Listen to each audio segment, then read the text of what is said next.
अस्सलाम वालेकुम नाज़रीन, प्रोग्राम गपशप आप देख रहे हैं नाइमरोज़ टीवी इंटरनेशनल। अच्छा, आज जो बातचीत आपसे करनी है, एक किस्सा है, ऐसा है कि आपको पता हमारे माशरे में मोहब्बत, प्यार और बड़ी बड़ी कहानियाँ परवान चढ़ी हुई है। और इसी तरह हुआ कि ये डॉक्टर साहब हैं और इन्होंने कहा जनाब ये मेरा वाक़या ज़रूर सुनाएं। नाम नहीं हम लेते इसलिए कि बड़ी एहतियात करनी पड़ती है। और ये है कि कहते मैं हॉस्पिटल पे ड्यूटी पे था, लाहौर का वाक़या। तो वहाँ पे हुआ ये कि एक लड़की को लाया गया इलाज के लिए मेरे पास। एक्सीडेंट में उसको कोई चोट वगैरह आई, तो कहते मैंने उसका इलाज वगैरह शुरू किया तो वो जनाब ठीक तो हो गई, मगर कहते वो इतनी खूबसूरत थी कि मैं अपना दिल हार बैठा। क्योंकि वो ये डॉक्टर साहब नॉर्मल तो कहते कि मेरा ये पेशा था कि मैं वहाँ पे कोई मरीज़ आए तो उसकी देखभाल करूँ, उसका इलाज करूँ। और मगर हुआ ये कि पता ही नहीं चला। और उस वक्त पता चला जब मैं परेशान हर वक्त उस लड़की के बारे में सोचता रहता, और यही चीज़ें जो मुझे अंदर से परेशान कर रही थी।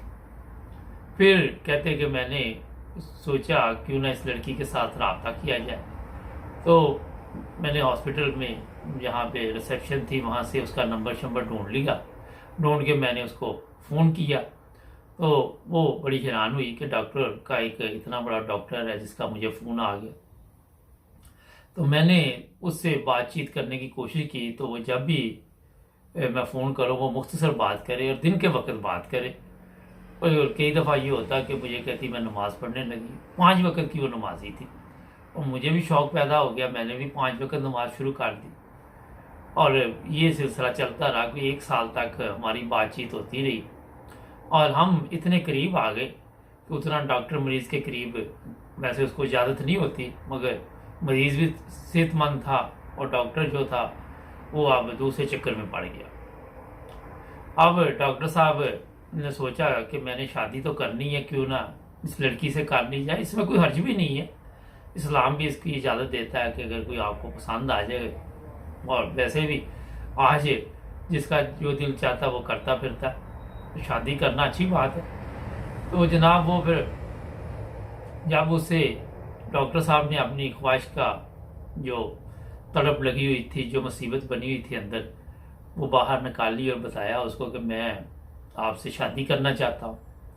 वो लड़की परेशान हो गई और फिर ये सिलसिला भी चलता रहा। जब भी डॉक्टर साहब कहे कि मैं उनसे कहूँ कि मैं आपके बगैर रह नहीं सकता, आपसे शादी करना चाहता हूँ, आप मेरी ज़िंदगी हो, आप मेरी मोहब्बत हो, आप मेरी ये हो, वो डायलॉग शायलॉग जो चलते हैं वो चलते रहे। तो लेकिन ये हकीकत थी। डॉक्टर साहब कहते हैं कि मैं ऊपर ऊपर से नहीं लगा हुआ था, मैं वाकई वो जिस तरह पाकिस्तान क्रिकेट मैच हार जाता है, मैं भी दिल हार बैठा था। तो वो कहते कि अब हुआ ये कि वो लड़की शादी के लिए रजामंद ना हो।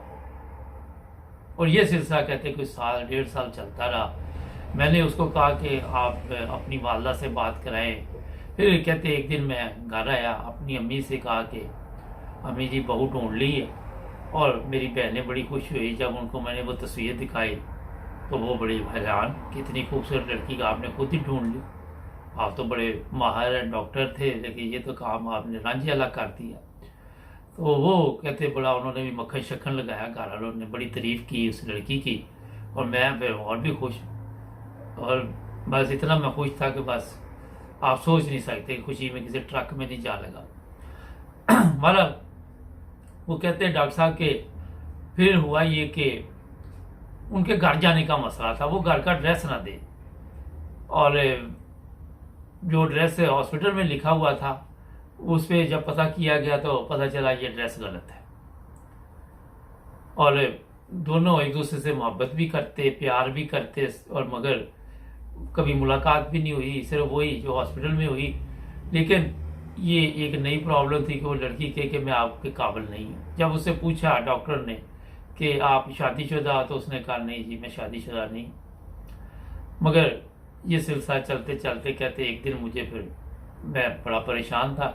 خیر ایک شادی پہ دعوت آئی مجھے، دوست تھا اس کی شادی تھی، تو اس نے وہاں پہ مجھے بلایا. میں اپنی فیملی کے ساتھ وہاں گیا، امی بہنیں سب، کیونکہ قریبی تعلق تھا. تو کہتے کہ وہاں پہ جب جو آپ کے علم میں ہے کہ یہ پاکستان میں ناچ گانا ہوتا ہے، ڈانس پارٹیاں چلتی ہیں شادی بیاہ میں، ہندوستان میں بھی چلتی ہے، اور لوگ جو ہے وہاں پہ بڑھ چڑھ کر حصہ لیتے ہیں، بے شمار پیسہ خرچ بھی کرتے ہیں، وار دیتے ہیں، اور اس میں بڑا شوخا پن بھی ہوتا ہے. تو جب کہتے کہ وہاں شادی میں ایک ڈانس پارٹی شروع ہوئی، ویسے تو اسلام میں ڈانس منع ہے، آپ کو علم ہے، مگر ہمارے کیونکہ معاشرہ جو ہے وہاں پہ یہ مولویوں پہ بھی نوٹ پھینکے جاتے ہیں، جو ڈانس کرتی لڑکیاں اس پہ بھی، ان پہ بھی نوٹ، وہاں پہ ان کا اسلام، اور ادھر سے کہتے جی پاکستان ایک غریب ملک ہے. یہ میں اپنی طرف سے تھوڑا سا کر رہا ہوں تبصرہ، مگر میں آپ کو بتا رہا ہوں کہ وہاں غربت ان کی پتہ نہیں کدھر چلی جاتی ہے. خیر کہتے جب وہ ڈانس کے لیے لڑکیاں 2 4 6 آئیں، تو اس کے بعد ایک لڑکی نے جب ڈانس کیا تو میرے کہتے پاؤں کے نیچے سے زمین نکل گئی. یہ تو وہی تھی لڑکی جو میرے ساتھ رابطے میں تھی، اور ڈانس کرتے کرتے کہتے اس کی نظر میرے پہ پڑ گئی. میں تو کہتے اپنے سے باہر ہوا تھا، مجھے تو ہوش ہی نہیں تھی میں کس دنیا میں تھا، اور میں اپنے جو اصحاب تھے ان کو بڑی مشکل سے وہ کنٹرول کر سکا کہ یہ میرے ساتھ کیا ہو گیا. تو کہتے وہ جب ڈانس کر رہی تھی تو وہ میرے جو دیکھ کے رکی اور میرے پاس آ گئی، کچھ بولنے لگی. کہتے میں نے اس کے 2 3 تھپڑ رسید کر دیے اس سے پہلے کہ وہ کچھ بولے. اس کی بات نہیں سنی اور میں نے جناب یہ کام کر ڈالا. شادی کا ماحول تھا، بہرحال تھوڑا بہت وہاں خراب بھی ہوا، ڈسٹرب بھی ہوا، مگر قریبی دوست تھا وہ خاموش رہ کے پتہ نہیں کیا چکر پڑ گیا، اس کو بھی علم نہیں تھا اتنا. خیر کہتے میں گھر آ گیا، 2 3 دن میں سو نہ سکا. ڈاکٹر صاحب جو ہے وہ خود مریض بن گئے اور ان کو اب ایک اور ڈاکٹر کی ضرورت تھی. تو وہ کہنے لگے کہ جناب پھر ہوا یہ کہ 2 دن بعد ایک لڑکی میرے وہاں کلینک آئی، وہ جہاں ہاسپٹل تھا وہاں سرکاری ملازم تھے. تو مجھے اس نے کہا کہ آپ سے وہی لڑکی ملنا چاہتی ہے. تو وہ بڑی پریشان ہے، آپ نے اس پہ جو اس دن ہوا جو کام شادی میں اس وجہ سے. خیر وہ اپنا ایڈریس لڑکی نے دے دیا اور کہا یہاں پہ وہ رہتی ہے. تو کہتے کہ پھر اس لڑکی نے بتایا کہ اس کی ماں کو کینسر ہے، 2 چھوٹی بہنیں ہیں، باپ فوت ہو چکا ہے، اس کے پاس روزگار نہیں تھا، تو اس نے یہ ڈانس پارٹیاں شروع کر دی روزگار کے لیے. اور ہے تو غیر اسلامی اور بھی راستے، مگر یہ کہانی ہے اس وقت جو آپ کو سنا رہے ہیں ان کی ڈاکٹر صاحب کی، اس لیے اس کو کسی مذہب کی طرف نہ لے جائیں، کیونکہ یہ ہمارا چینل کو مذہبی چینل نہیں ہے. یہاں پہ اچھی اچھی باتیں آپ کو بتائی جاتی ہیں. اور پھر ہوا یہ کہ کہتے جناب کہ میرا 2 دن تک سوچتا رہا. پھر میں اپنی والدہ کو ساتھ لیا، بہن کو ساتھ لیا. جب ان کے گھر پہنچا تو ماں وہ کھانسی کر رہی تھی اور چھوٹی چھوٹی 2 بہنیں تھیں. تو ہم لوگ جب وہاں پہ گئے تو اس کی والدہ نے پوچھا آپ کون لوگ ہیں؟ تو میں نے جب تعارف کرایا کہ ہم اس طرح رشتے کے لیے آئے ہیں، تو وہ لڑکی جو تھی وہ نماز پڑھ رہی تھی، تو نماز سے فارغ ہو کے وہ آئی اور اس نے پھر کہا کہ میں تو نہیں چاہتی کہ میں آپ کے ساتھ شادی کروں، آپ کی اتنی عزت وقار حیثیت. مگر ڈاکٹر صاحب کہنے لگے کیونکہ میں چاہتا تھا کہ میں اب جو فیصلہ کر چکا ہوں میں اسی کے ساتھ شادی کروں گا. خیر اس کی والدہ نے رشتہ منظور کر لیا اور پھر ہماری کہتے شادی ہو گئی.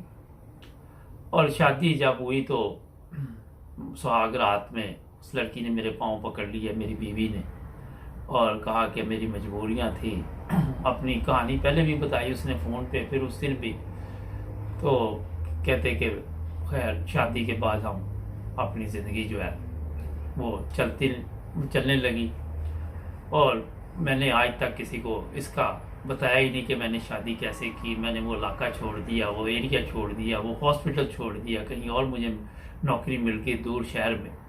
اپنی والدہ کو سب کو لے کے میں وہاں آ گیا. نہ والدہ کو آج تک بتایا، ना बहनों को बताया, ना मैंने किसी को बताया कि ये लड़की क्या काम करती थी, कहाँ से थी। और फिर आज हम बच्चों के साथ बड़ी अच्छी ज़िंदगी गुजार रहे हैं, और वो मेरी रात दिन खिदमत में भी लगी होती है, हर वक्त मेरा ख्याल रखती है, और मैं बहुत खुश होता हूँ। नाज़रीन, ये छोटा सा जो वाक़या हमें मिला, मैंने कहा आप तक भी ज़रूर पहुँचना चाहिए। तो उम्मीद है कल फिर नए गपशप प्रोग्राम में आपकी खिदमत में हाज़िर होंगे। अपना ख्याल रखें।